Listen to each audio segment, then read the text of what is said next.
वो भी अपने आप में एक मिसाल है। मैं ये उचित नहीं है, इसलिए हम लोग को अपने अपने मर्यादा में रख के अपनी बातों को रखने का, इस तरह की बातें हैं तो शीर्ष नेतृत्व पे छोड़ दिया जाए। देखिए, बेलगाम कुछ नहीं है, काम करवाने का तरीका है। बिहार के विकास का विजन यही है कि देखिए, शिक्षा नीति को सुधार कर, जो पैकेज कहेंगे 3.5 लाख से लेकर 36 लाख रुपए तक का पैकेज मिला हमारे बच्चों को, तो अगर इनके हाथ में मिलता है बागडोर, तो ये बहुत अच्छी तरह से देश को चला सकते हैं।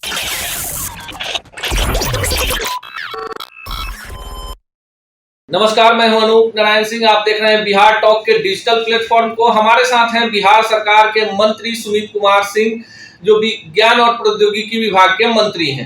लगातार बिहार में अगर विकास की बात करें और मंत्रालयों की बात करें, तो जिस तरह से इंजीनियरिंग कॉलेजों में इन्होंने क्रांतिकारी परिवर्तन किया है, वो काबिले तारीफ है। कई सारे मुद्दे हैं जिस पर हम बात करेंगे। कल से मानसून सत्र भी बिहार विधानसभा का शुरू हो रहा है, जिसमें कई अहम मुद्दों पर चर्चा होगी, जिसमें इंजीनियरिंग डिपार्टमेंट पर भी कई सारे महत्वपूर्ण मुद्दे आने वाले हैं। सर, सबसे पहले आपका स्वागत है। लगातार बेहतर काम कर रहे हैं और काम ही कर रहे हैं, इतनी पॉजिटिव एनर्जी कहां से लाते हैं? देखिए, हम लोग तो काम करने वाले लोग हैं और हमारे नेता जो हैं वो विकास के मामले में हमेशा आगे रहते हैं और हमेशा वो काम करते रहते हैं, तो हम लोग उन्हीं से प्रेरणा लेते हैं और अपने क्षेत्र में और अपने विभाग में काम करते रहते हैं। अगर बिहार के तमाम 243 विधानसभा क्षेत्रों की बात करें, तो आपने जिस तरह से ताल ठोक कर कहा था कि अपने क्षेत्र को एक विकसित क्षेत्र बनाएंगे, लगातार जो काम हो रहे हैं उसकी मॉनिटरिंग करते हैं और सिर्फ शिलान्यास नहीं करते हैं, अब उसका शुभारंभ भी करते हैं। कैसे कर पाते हैं? काफी नक्सल प्रभावित इलाका है, काफी पिछड़ा इलाका है। देखिए, काम करने की इच्छा हो तो कोई काम असंभव नहीं है, और हम लोग लगातार प्रयासरत रहते हैं कि अपने क्षेत्र में जितने से जितने अधिक विकास की योजनाएं हैं, उन योजनाओं को हम लोग लेके जाएं, और जब वो योजनाएं जमीन पे उतरती हैं तो उसको हम लोग पूरी तरह से लागू करवाने में हम लोग लगे रहते हैं, लगातार उस पर फोकस रहते हैं। एक और बड़ा अहम सवाल है, जो आपके पिताजी थे नरेंद्र बाबू, बिहार की राजनीति में समाजवादी धारा में रहे हैं, उनकी प्रथम पुण्यतिथि मनाई गई, जो भीड़ उमड़ी और एक बड़ा जिम्मेवारी आपके कंधे पर आ गया। वो पूरे बिहार के नेता थे और लगातार आप पर दबाव है कि पूरे बिहार का दौरा कीजिए। नरेंद्र बाबू की जो विरासत है आपके परिवार के पास, तो उसको कैसे संभाल पाए?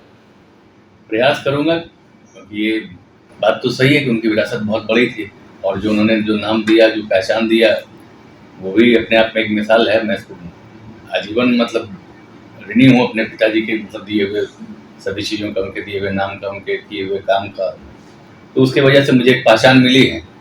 इसलिए मैं लगातार प्रयास करूंगा कि उनके नाम को और आगे बढ़ाएं, चार चांद लगाएं। ये मैं लगातार प्रयास करता रहूँगा। एक नया विवाद बिहार की राजनीति में शुरू हुआ है, क्योंकि आप जदयू कोटे के मंत्री हैं, निर्दलीय विधायक हैं, बिहार के इकलौते। सुनील सिंह बिस्कोमान के अध्यक्ष हैं, आपके काफी करीबी हैं। अशोक चौधरी जी भी काफी करीबी हैं। जो जुबानी जंग चल रही है, उसको कितना उचित मानते हैं? देखिए, मैं तो यही मानूंगा कि गठबंधन धर्म का पालन हर किसी को करना चाहिए। हम लोग कुछ वैसा काम ना करें जिससे कि हमारे नेता पे या जो शीर्ष नेता हैं उनको परेशानी झेलनी पड़े, हम लोगों के कारण फिर हम लोग को बिठाना पड़े, समझौता करवाना पड़े। ये उचित नहीं है, इसलिए हम लोग को अपने अपने मर्यादा में रख के अपनी बातों को रखने का अधिकार है। हम लोग अपनी मर्यादा में रहें, और जो इस तरह की बातें हैं तो शीर्ष नेतृत्व पे छोड़ दिया जाए, वो फैसला लेंगे। एक बड़ा सवाल है, सुनील सिंह उठा रहे हैं कि जो अफसरशाही है उसको बेलगाम कर दिया है इस सरकार में, क्योंकि महागठबंधन है तो राजद भी है, आप मंत्री हैं, आपको क्या लगता है कि सही में अफसरशाही जो है आपकी सरकार में बेलगाम? देखिए, बेलगाम कुछ नहीं है, काम करवाने का तरीका है। हमें नहीं लगता कि वो अगर कहते होंगे तो उनकी बातों को नहीं सुना जाता होगा। हमें मतलब ये बात सुनकर हंसी आता है कि वो कहेंगे कि हम उनकी बातों को नहीं सुना, ये मानने वाली बात नहीं है। और वो जिस कद पे हैं, जिस पद पे हैं, उससे ये महसूस भी होता है कि वो अपने हर बात को कहते भी होंगे और करवाते भी होंगे, इसलिए उनको ऐसा नहीं करना चाहिए। अशोक चौधरी जी ने भी सुनील सिंह के बारे में कहा कि कौन सुनील सिंह है, वो लालू जी को जानते हैं, राबड़ी जी को जानते हैं और तेजस्वी जी को जानते हैं। आपको नहीं लगता कहीं भड़काने वाला बयान? नहीं, ऐसा कुछ नहीं है। देखिए, ये तो कुछ बातें ऐसी थी कि जिसपे उन्हें लगा कि नेता के ऊपर बात कहा जा रहा है, तो जिसके कारण इस तरह की बात उन्होंने कहा है। लेकिन वो ऐसा कहीं नहीं है कि गठबंधन धर्म में कहीं कोई इससे मतलब मतभेद हुआ है या मनभेद हुआ है, ऐसा कुछ नहीं। लगातार ये भी सवाल अब विपक्ष की तरफ से आ रहा है कि गठबंधन में कहीं गांठ खुलने लगी है, क्योंकि आप गठबंधन में इकलौते ऐसे व्यक्ति हैं जो निर्दलीय हैं, पिछली सरकार में मंत्री थे, अभी मंत्री हैं, कई सारी संभावनाएं हैं। आपको क्या लगता है, गठबंधन की गांठ मजबूत है या कहीं ढीली पड़ गई? नहीं, गठबंधन की गांठ मजबूत है और अटूट है। हम लोग बहुत मजबूती के साथ गठबंधन में हैं और पूरी मुस्तैदी से हम लोग 2024 का लोकसभा चुनाव लड़ने जा रहे हैं। आप लगातार पॉजिटिव चीजों पर बोलते हैं, विवादों से काफी दूर रहते हैं, सब कोई आपके मित्र है, चाहे वो विपक्ष में हो, सत्ता में हो, नीतीश जी के भी आप करीबी हैं। आपको क्या लगता है बिहार के विकास का विजन क्या है सरकार? बिहार के विकास का विजन यही है कि देखिए, शिक्षा नीति को सुधार करना सबसे पहले, तो जो बेस होता है उसको मजबूत करना। तो शिक्षा नीति में सुधार लाने के लिए ही इस तरह की पोस्टिंग की गई है। अब उसको अलग अलग नजरिए से देखा जाए। आप आम आवाम से पूछ लें या अभी गाँव में चले जाएं, आप तो खुद पत्रकार हैं, वरिष्ठ पत्रकार हैं, आप निचले स्तर पर जाके पता करें तो स्कूलों की स्थिति काफी अच्छी हो गई है पिछले कुछ दिनों में। बिहार के इंजीनियरिंग में पढ़ने वाले छात्रों के लिए आपने घोषणा किया था कि 1 रुपए में पढ़ाएंगे, जो टैलेंटेड है उनका पलायन नहीं होने देंगे, और आपने करके दिखाया। जो प्लेसमेंट का अगर स्कोर देखें आपके डिपार्टमेंट में, तो लगातार अगर जो लोग सोशल मीडिया फॉलो करते हैं, प्रतिदिन का अपडेट आप देते हैं कि किस कंपनी में कितना जा रहा है। इससे पहले क्यों नहीं होता था? इससे पहले भी सरकारी थी। देखिए, ये मुझे नहीं मालूम पहले क्यों नहीं होता था, लेकिन हम लोग जो करते हैं उसको हम लोग लोगों के बीच में रखते हैं कि हम लोगों ने क्या किया, क्या कर रहे हैं। पिछले साल भी तकरीबन 6000 से अधिक बच्चों का प्लेसमेंट हुआ है, जिनका जो पैकेज कहेंगे 3.5 लाख से लेकर 36 लाख रुपए तक का पैकेज मिला हमारे बच्चों को। और बड़ी बड़ी अंतर्राष्ट्रीय कंपनियां यहाँ पे आई और बच्चों को सिलेक्शन करके ले गई। और लगातार इस वर्ष भी हम लोग प्रयासरत हैं कि इस बार हम लोग तकरीबन 10,000 का टारगेट रख रहे हैं कि 10,000 बच्चे हमारे जो पास आउट होते हैं उनके जॉब की प्लेसमेंट हम लोग कर रहे हैं।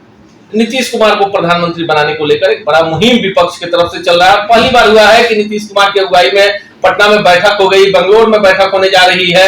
आपको क्या लगता है कि नीतीश कुमार जो है, उनको काफी करीब से आप जानते हैं, पीएम मटेरियल है नीतीश जी? देखिए, नीतीश जी पीएम मटेरियल की बात आप कहते हो तो नीतीश जी शुरू से ही आप देख लें तो मुख्यमंत्री जब से ये बने हैं, इनमें क्या कमी आपको ऐसे नजर आती है? हर वो खासियत है जो होना चाहिए राजनीति में एक राजनेता के पास, वो सब चीजें हैं इनमें, सब कुछ जानते हैं। और आप देख रहे हैं किस तरह से ये बिहार को चलाया है इन्होंने। तो अगर इनके हाथ में मिलता है बागडोर तो ये बहुत अच्छी तरह से देश को चला सकते हैं। बिहार के मंत्रिमंडल में राजपूत चेहरा भी आप है, युवा है, और लंबी राजनीतिक पारी आप में देखी जा रही है। आनंद मोहन जी बाहर आ गए हैं, उस डिमांड में भी आप शामिल थे कहीं ना कहीं। बहुत सारी ऐसी बातें थी। आपको क्या लगता है कि जो ये मौजूदा महागठबंधन सरकार है, इसमें 2 राजपूत मंत्री हैं, लेसी सिंह और सुमित कुमार सिंह, लगातार आप पॉजिटिव जितनी भी चीजें हैं पॉजिटिव चीजों पर ज्यादा जोर देते हैं, लगातार कहते हैं कि नकारात्मक चीजों की चर्चा नहीं करनी चाहिए, राजनीति अपनी जगह पर है और व्यक्तिगत संबंध अपनी जगह पर है। कितना पॉजिटिव लेते हैं आप चीजों? देखिए, पॉजिटिव ही रहना चाहिए। नेगेटिविटी से क्या होता है? अपना काम करते रहना चाहिए, और कहीं कमी हो रही हो किसी अन्य से तो उनको बता भी देना चाहिए कि फलाने जगह से यह कमी हो रही है। और बाकी इसमें तो मैं करने से क्या है? लोकसभा का चुनाव है, उसके बाद 2025 में विधानसभा का चुनाव है, सबके अपने अपने दावे हैं। सुमित सिंह के भी अपने फैंस हैं, अपने फॉलोअर्स हैं। आप बिहार के ऐसे विधानसभा क्षेत्र से जीतते हैं जो जिसका नंबर है 243 है, यानी अंतिम विधानसभा क्षेत्र है, और प्रभारी मंत्री है सारण के। देखिए, दोनों जो इलाका है बिहार की राजनीति को तय करता है। क्या कहेंगे 2024 के लोकसभा चुनाव को लेकर? 2024 की लोकसभा में हम लोग अपार बहुमत से आ रहे हैं। महागठबंधन की जो सरकार है अपार बहुमत से आएगी और हम लोग बहुत अच्छी स्थिति में हैं।